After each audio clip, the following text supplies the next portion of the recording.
어느 시골 마을에 연세가 지극하신 우리 할머니 한 분이 살고 계셨어요. 근데 그 할머니의 유일한 낙은 도시에 사는 손주와 전화 통화하는 게 유일한 낙이었다고 합니다. 그러니 하루 종일, 일주일 내내, 한 달 내내 손주와의 전화 시간만을 기다리며 사는 것이죠.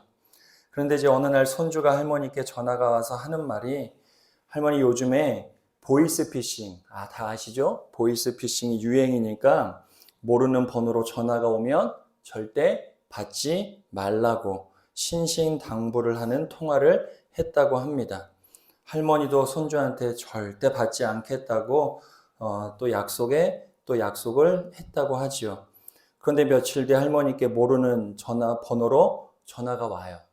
받아야 돼요? 안 받아야 돼요? 안 받아야죠. 근데 할머니는 들은 얘기가 있으니까, 손주가 뭐라고 했어요? 보이스피싱 조심하라고 했으니까, 들은 얘기가 있으니까 전화를 받자마자 이렇게 소리를 쳤대요. 야 이놈아, 내가 우리 손주한테 다 들었다. 너 피싱이지. 그렇게 대뜸 할머니가 모르는 번호로 오니까 거기다 대고 너 피싱이지, 이렇게 소리를 치셨다는 거예요. 근데 알고 보니까 그 전화는 마을회관 이장님의 전화였어요. 할머니 댁에 뭘 가져다 주려고 전화한 일인데, 할머니가 거기다 대고 고래고래 소리를 질렀다는 웃지 못할 이야기가 있습니다. 근데 여기엔 중요한 교훈 하나가 있어요. 우리에게 분별력이 있어야 되는데, 분별력을 우리가 갖지 못하면 거짓에 속아 넘어갈 수도 있어요. 맞죠? 분별력이 없으면 할머니가 보이스피싱에 넘어갈 수 있어요. 그런데 또 다른 축, 분별력이 없으면 마을회관의 이장의 전화도 우리가 제대로 받지 못하는 경우가 생기는 거예요. 거짓에 속지 않기 위해 분별력을 가져야 되지만, 참된 소식을 우리가 알아차리기 위해서도 분별력이 필요하다는 겁니다. 그래서 우리에게 필요한 분별력은 무조건 의심하는 태도에서 주어지는 게 아니에요. 사람의 말을 다 의심한다고 분별력이 있는 게 아니에요. 저기서 이야기하는 거 다 거짓말이야 라고 하는 게 분별력이 아니라는 겁니다. 참된 분별력은 마음을 닫아버리고 다 의심하게 만드는 냉소가 아니라 열린 마음으로 우리가 모든 소식을 듣되, 신앙인은 하나님의 말씀으로 그 소식을 분별해낼 수가 있어야 되는 거예요. 그리스도인의 분별력의 종착지는 어디예요? 하나님의 말씀이에요. 내 경험이 아니에요. 다수의 이야기가 아닙니다. 내 경험이 아니에요. 세상의 많은 소리 우리가 다 들어야죠. 누군가의 이야기의 정보도 우리가 한 축으로 들어야 돼요. 내 경험이 절대 옳지 않아요. 우리가 그 함정에 빠지지 않아야 돼요. 내가 맛있다고 저기도 맛있어요? 아니요. 절대 그렇게 생각하지 마세요. 내 입맛에 맞는 것뿐이에요. 내가 좋을 뿐이지요. 그걸 모든 사람들에게 강요할 수 있는 게 아니에요. 근데 우리는 어때요? 내가 좋은데 남이 안 좋아하면 저 사람을 이상하게 생각해요. 아니, 나는 맛있는데, 나는 좋은데. 근데 이걸 좀 이상하게 생각하고 불편하게 생각하는 사람들을 우리가 싫어할 때가, 마음으로 받아들이지 못할 때가 있더라는 거예요. 우리는 많은 사람들의 이야기, 세상의 이야기를 열린 마음으로 다 들을 수 있어요. 신앙인들은 다 들을 수 있어야 돼요. 모든 이야기를 수용해 줄 수 있어야 돼요. 하지만 모든 이야기는 듣되 하나님의 말씀으로 그 이야기를 확인하는 과정이 우리에게 반드시 필요하다는 겁니다.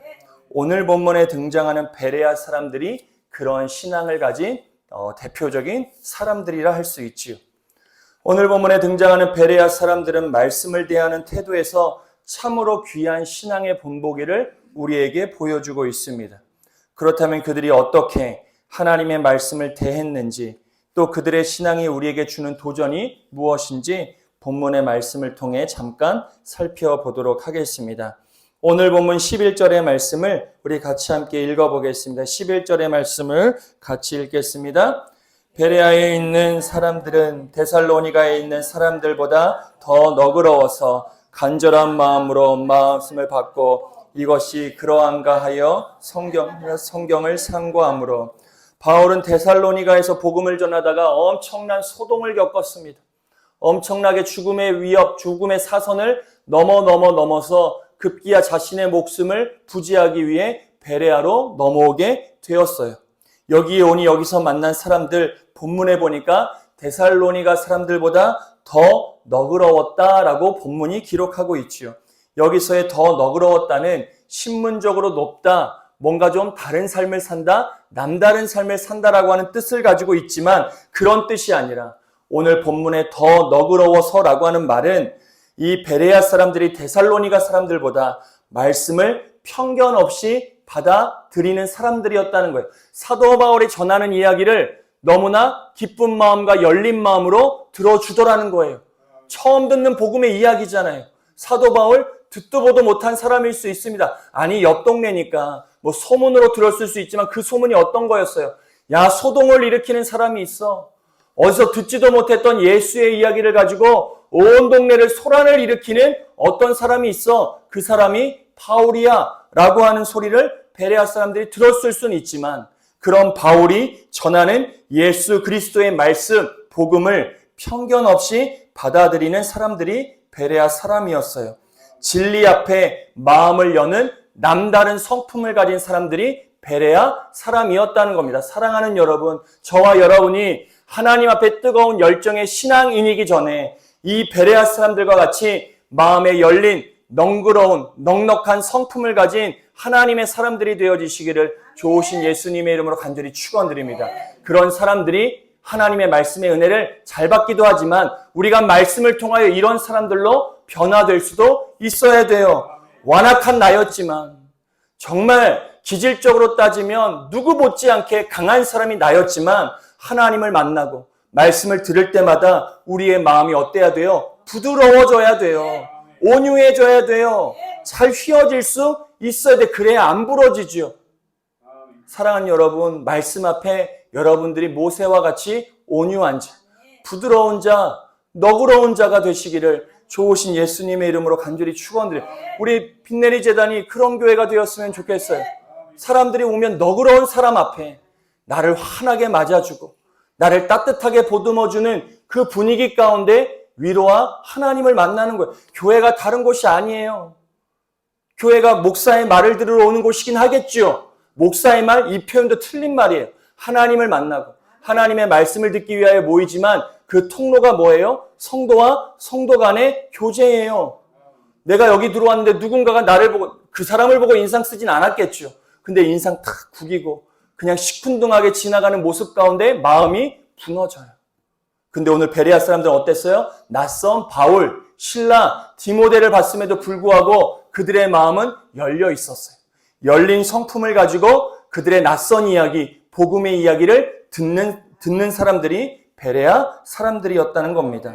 사랑하는 여러분, 예배의 은혜는 강단에서 선포되어지는 말씀과 그것을 함께 듣고 받는 회중들의 마음이 만나며 이루어지는 역사예요. 말씀 자체의 능력이죠. 근데 선포되어지는 말씀 자체가 은혜를 가지고 나가는 게 아니라 이 말씀이 떨어지는 여러분들의 마음, 여러분들이 듣는 여러분들의 성품과 하나님의 말씀들이 만났을 때 여기에 은혜의 폭발력이 주어지는 거예요. 사랑하는 여러분, 여러분들이 그래서 너그럽게 온유한 자로 하나님의 말씀을 들어야 하나님의 은혜를 받는 거죠. 감정적으로 말고요. 근데 우리는 감정적으로 은혜를 경험할 때가 많이 있어요.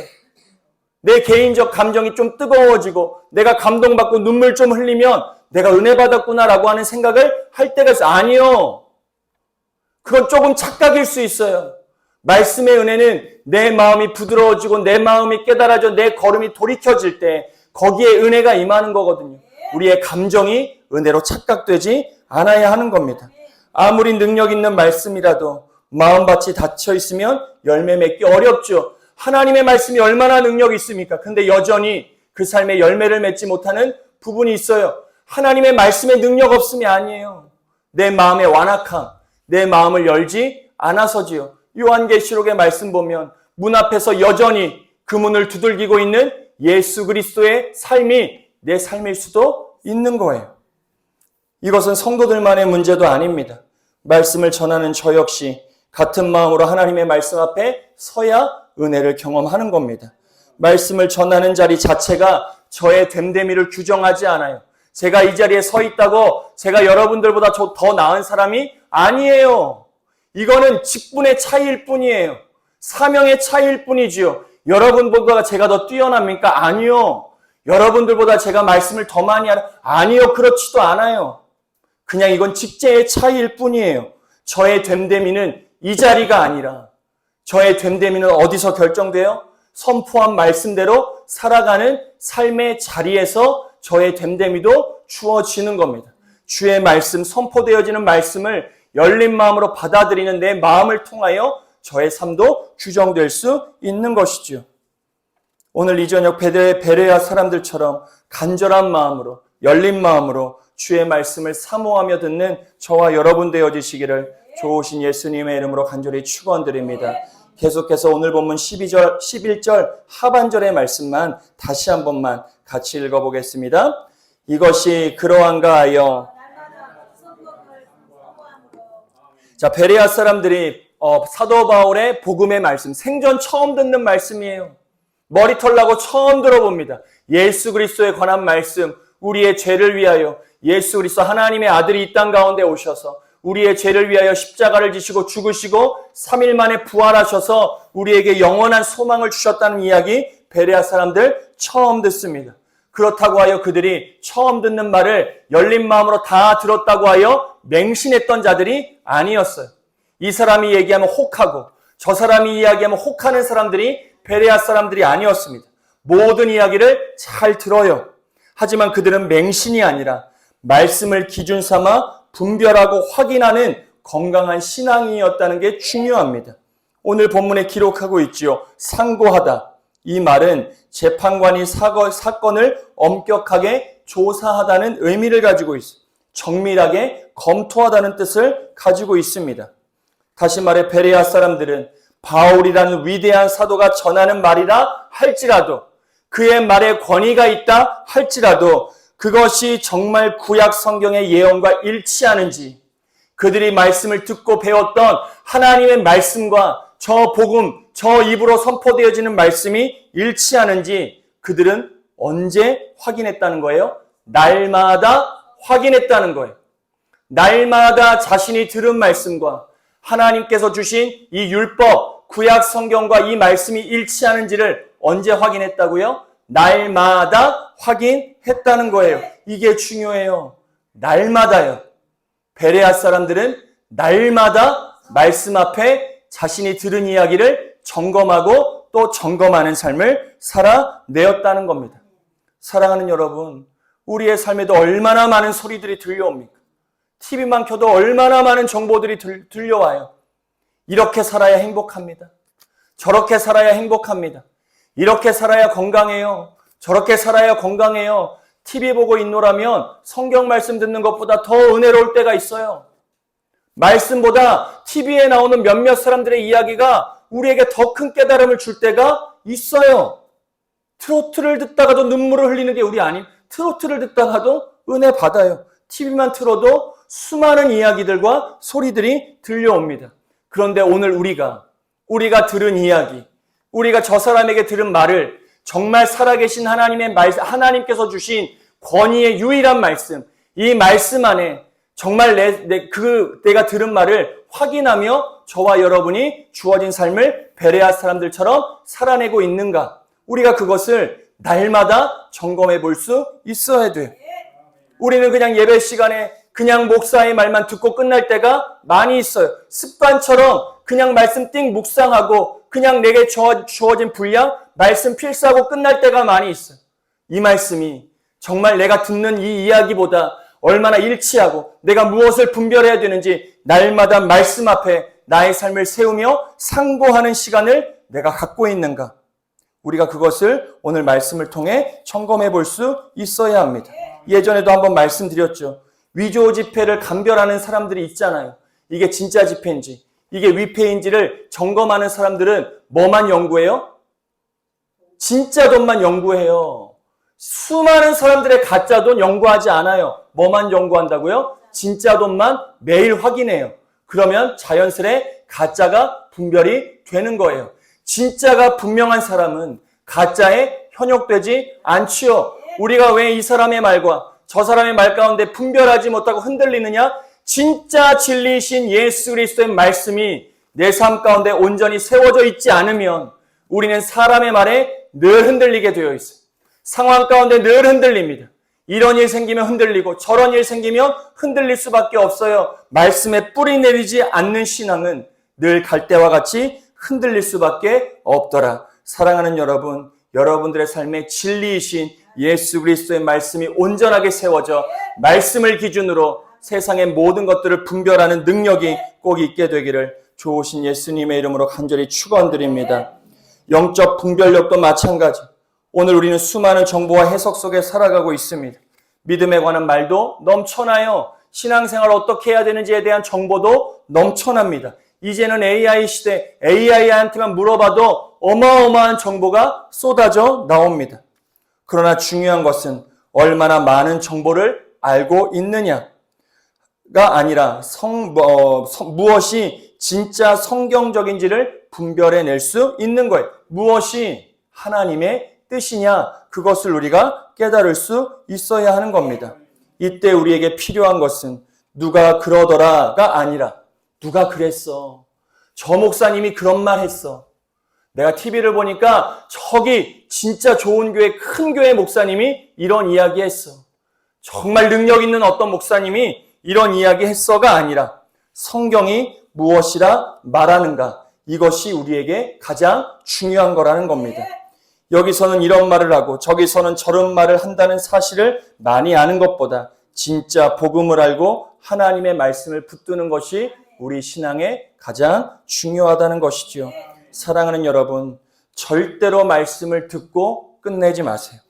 집에 돌아가 성경을 보고 그 말씀의 맥락을 스스로 읽고 묵상하며 나의 말씀으로 붙드는 시간이 반드시 있어야 돼요. 새벽도 마찬가지예요. 새벽 예배 설교 듣고 유튜브에 올라온 음성 조금 듣고 내 할 일 다 했다가 아니에요. 그 들은 말씀을 진짜 나의 말씀으로 받기 위해 내가 다시 말씀 안으로 들어가는 시간이 반드시 있어야 돼요. 그것 없이 말씀의 은혜 내 것이 되지 않아요. 그냥 누군가의 말씀일 뿐이죠. 그냥 내 마음 조금 따뜻하게 해주는 위로의 말, 감정적인 좋은 말일 뿐입니다. 하지만 내가 말씀을 상고하고 내가 말씀을 묵상할 때 그 말씀이 레마의 말씀, 나의 말씀이 될 때 하나님의 은혜는 나의 사건이 되어 위대한 역사가 이루어지는 겁니다. 이 은혜가 날마다 저와 여러분의 삶에 넘쳐나기를 예수 그리스도의 이름으로 간절히 축원드립니다. 오늘 본문 12절의 말씀도 같이 한 번만 읽어보겠습니다. 12절입니다.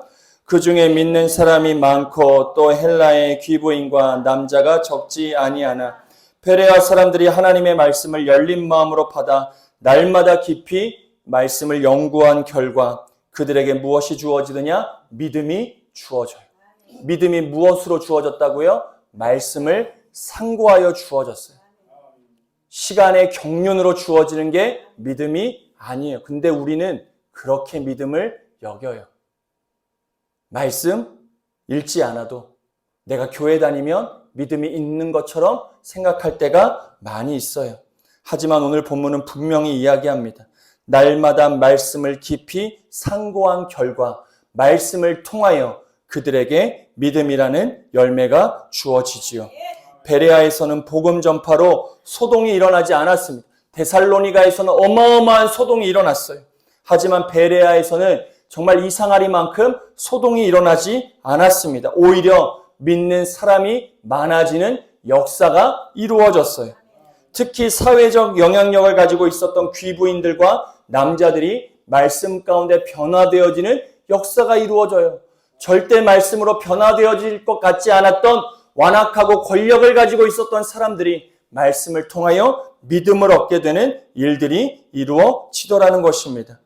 참된 말씀 연구는 결국 인격의 변화와 공동체의 성숙으로 이어져요. 내가 말씀 묵상하는 자다. 나는 매일매일 하나님의 말씀을 붙드는 자다. 이것이 무엇으로 증명돼요? 저는 성경 목사님 10번도 썼어요. 저는 성경 지금까지 10독했어요. 아니요. 말씀을 통해 뭐가 변화되어야 돼요? 인격이요. 내가 말씀을 붙드는 하나님의 자녀다가 무엇으로 증명되느냐? 인격의 변화예요. 그리고 내가 속한 공동체, 내가 속한 가정, 내가 속한 구역, 내가 속한 선교회, 내가 속한 교회가 성숙되어지는 역사가 말씀을 붙드는 한 사람을 통하여 주어지는 겁니다. 그러니 말씀을 묵상하는 자가 있는 가운데는 뭐가 일어나는 거예요? 늘 은혜의 역사가 이루어질 수밖에 없는 거예요. 근데 믿는 사람들이 있는 곳마다 분쟁이 일어나요. 시끄러워요. 말이 많습니다. 믿는 사람들이 있는 자리인데. 왜 그런 거예요? 말씀을 읽어도 나의 말씀으로 읽는 것이 아니라 그냥 형식적인 거예요. 말씀을 통하여 인격의 변화가 이루어지지 않으니 늘 모일 때마다 시끄럽고 분쟁이 생기고 갈등이 초래될 수밖에 없는 것. 여러분들의 삶의 주변을 점검해 보세요. 내가 머무는 자리는 정말 온유와 화평과 평화와 사랑이 넘치는 자리인지, 내가 머무는 자리는 늘 갈등과 시끄러움과 분쟁과 그런 일들만 일어나는 자리인지 여러분들이 한번 곰곰이 한번 들여다보세요. 우리 주변에는 10년, 20년 교회를 다녀도 좀처럼 변화되지 않는 분들을 쉽사리 만날 수 있습니다. 왜요? 말씀을 지식으로만 받기 때문에 그래요. 수도 없이 말씀을 듣지만 머리만 커지는 것이죠. 가슴이 뜨거워지고 이 뜨거워진 가슴이 손과 발을 움직여야 되는데 머리만 커지다 보니 10년, 20년, 30년 교회를 다니고 성경을 10번, 20번, 100번을 읽어도 삶이 변화되지 않는 겁니다. 순간적인 감정에만 끌려 신앙생활 하다 보니 늘 그것만 쫓아다니는 신앙을 전전하게 되는 것이라는 것이지요. 그러나 베레아 사람들은 달랐습니다. 그들은 말씀을 단순히 지식이나 일시적인 감정으로 받지 않았습니다. 날마다 말씀을 상고하며 그 말씀이 자신들의 삶을 수술하도록, 내 영혼을 치유하도록 허용했어요. 그게 열린 마음과 너그러운 마음을 통하여 주어졌습니다. 말씀이 생각을 교정해요. 말씀이 가치관을 바꾸어냅니다. 삶의 우선순위를 바꾸어내요. 그리고 삶의 방향을 늘 새롭게 합니다. 내가 익숙하게 걸었던 걸음도 늘 말씀을 통하여 점검해내며 방향을 돌이키게 만들더라는 거예요. 그렇게 말씀 가운데 자신을 내어 맡기게 되었던 것이지요. 이것이 베레아 사람들의 능력이었던 것입니다. 사랑하는 여러분, 하나님의 말씀 앞에 여러분의 지식과 감정, 성격과 모든 경험이 내려놓아지는 은혜가 있기를 좋으신 예수님의 이름으로 간절히 축원드립니다. 마지막으로 오늘 본문 13절에서 15절, 조금 길긴 하지만 마지막으로 같이 함께 읽어보겠습니다. 데살로니가에 있는 유대인들은 바울이 하나님의 말씀을 베레아에서 전하는 줄을 알고 거기도 가서 무리를 움직여 소동하게 하거늘 형제들이 곧 바울을 내보내어 바다까지 가게 하되 실라와 디모데는 아직 거기 머물더라. 바울을 인도하는 사람들이 그를 데리고 아덴까지 이르러 속히 오게 하라는 명령을 받고 떠나니라. 데살로니가에서 소동을 일으켰던 사람들이 바울을 데살로니가에서 온 유대인들의 선동, 데살로니가에 있는 사람들이 자신의 동네 소동으로 끝난 게 아니라 옆 동네 베레아에 사도 바울이 있다는 걸 알고 거기까지 와서 소동을 일으키려고 한 것이지요. 그 가운데 바울이 급히 베레아에 머물지 못하고 아덴으로 떠나게 됩니다. 그러나 중요한 것은 복음의 사역이 거기서 멈추어지지 않았다는 사실입니다. 바울은 떠났지만 실라와 디모데는 남아 베레아의 성도들을 돌보지요. 이것은 베레아 공동체가 한 사람의 은사나 카리스마에 의존한 공동체가 아니라 말씀 위에 세워진 공동체였음을 보여주는 거예요. 하나님의 말씀 가운데 통치되어지는 공동체는 몇 사람에 의해 움직여지는 공동체가 아니에요. 절대 하나님의 은혜를 받은 자는 혼자 하지 않아요. 그러니 공동체가 함께하는 가치가 주어지는 거예요. 혼자 한다고요? 혼자 하는 게 편하세요? 더 말씀을 묵상하세요. 더 말씀을 상고하세요. 나 혼자 하는 게 편하다고요? 말씀을 더 묵상하세요. 나 혼자가 아니라 힘들고 버거워도 내 성격과 맞지 않아도 함께하는 기쁨이 말씀을 묵상하는 가운데 주어져야 정말 하나님의 은혜가 그 삶에 임하는 거예요. 오늘 베레아를 통하여 우리가 깨닫게 되는 것, 한두 사람의 카리스마가 아니에요. 말씀 위에 세워진 공동체는 함께 더불어 말씀을 상고하며 말씀에 내어 맡기며 자신들의 삶을 움직여 갔더라는 겁니다. 환란이 오면 뿌리가 얕은 신앙은 금방 시들어 버립니다. 그러나 날마다 성경을 상고하며 뿌리를 내린 베레아 사람들은 외부의 압박 속에서도 공동체를 지켜낼 수 있었던 거예요. 데살로니가 교회에 데살로니가 지역에 살았던 유대인들, 강성 유대인들이 베레아 지역에 와서 소동을 일으키려고 해도 그들이 움직이지 않아요. 현혹되지 않아요. 그들의 말을 듣지 않아요. 같이 소단을 일으키고 같이 뭔가 동요가 되어지고 같이 흥분해야 되는데 그렇게 온 데살로니가 교인들이 뻘쭘해질 수밖에 없는 거예요. 베레아 사람들은 하나님의 말씀 가운데 온전히 뿌리 내리고 있었거든요. 그러니 그 요란과 소동에 흔들리지 않더라는 것입니다. 사랑하는 여러분, 오늘 우리는 베레아 사람들의 신앙을 잠깐 살펴보았습니다. 그들은 열린 마음으로 말씀을 받지요. 날마다 성경을 확인합니다. 마침내 흔들리지 않는 믿음도 소유하게 되었습니다. 그렇다면 오늘 우리의 신앙은 어디쯤 와 있는 것인가? 혹시 감정에 치우쳐 신앙하고 계시지는 않으십니까? 아니면 말씀에 근거한 단단한 신앙이 여러분들의 신앙이십니까? 누군가 예수님이 왜 우리의 구원자이십니까? 라고 묻는다면 베레아 사람들처럼 성경을 펴서 조목조목 왜 예수가 우리의 구원자인지 여러분들은 담대하게 선포하며 설명할 준비가 되어 있으십니까? 물론 많이 안다고 하여 중요한 것은 아니지요. 그것이 곧 믿음을 담보하는 것도 아니에요. 하지만 날마다 말씀을 상고하고 매일 읽는 말씀 가운데 나를 내려놓고 하나님의 음성을 깨닫게 되면 우린 자연스레 누군가에게 나를 구원하신 예수 그리스도를 담대하게 선포하며 설명할 수 있는 사람이 되는 거예요. 그것이 중요하지 않다 우리가 치부할 것이 아니라 그거 아는 거 중요하지 않아. 그거 안다고 구원받는 거 아니야.